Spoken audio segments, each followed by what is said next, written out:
45 વાર એક મહિલાને એગ્સ ડોનેટ કરાવવા ફરજ પાડવામાં આવી.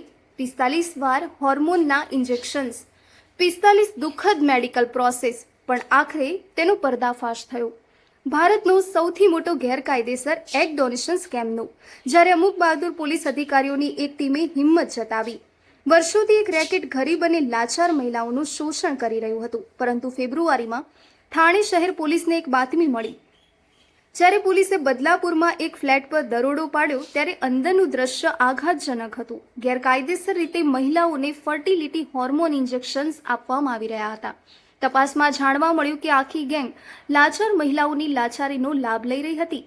આમાં ઘરો અને કારખાનાઓમાં કામ કરતી મહિલાઓ અને સિંગલ્સ મધર જે બાળકોને ખવડાવવા માટે સંઘર્ષ કરતી હતી અને આર્થિક મુશ્કેલીના કારણે ના પાડી શકતી ન હતી.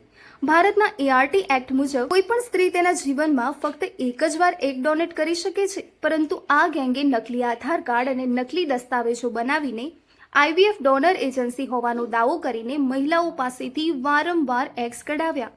એક મહિલાને 45 વખત એગ્સ ડોનેટ કરાવવામાં આવ્યું હતું, જે દરમિયાન તેને ગંભીર પીડા, ચેપ અને અંડાશયની સમસ્યાઓ જેવી ગંભીર સમસ્યાઓનો સામનો કરવો પડ્યો. ત્યાં એજન્ટો અને કેટલાક ક્લિનિક્સ આ ગેરકાયદેસર વ્યવસાયમાંથી લાખો રૂપિયા કમાતા રહ્યા. ₹4.5 લાખની દવાઓ પણ જપ્ત કરવામાં આવી. આ કેસમાં 15 લોકોની ધરપકડ કરવામાં આવી છે, જેમાં એક ફાર્માસિસ્ટ અને 12મું પાસ સોનોગ્રાફી ઓપરેટરનો સમાવેશ થાય છે. આ ફક્ત આઈવીએફ કૌભાંડ ન હતું, પરંતુ લાચાર મહિલાઓના શરીર અને વિશ્વાસનું ક્રૂર શોષણ હતું, જેમાં કેટલાક અધિકારીઓએ પોતાની ફરજ તો બજાવી, સાથે લાચાર લોકોની આશા પણ બની ગયા.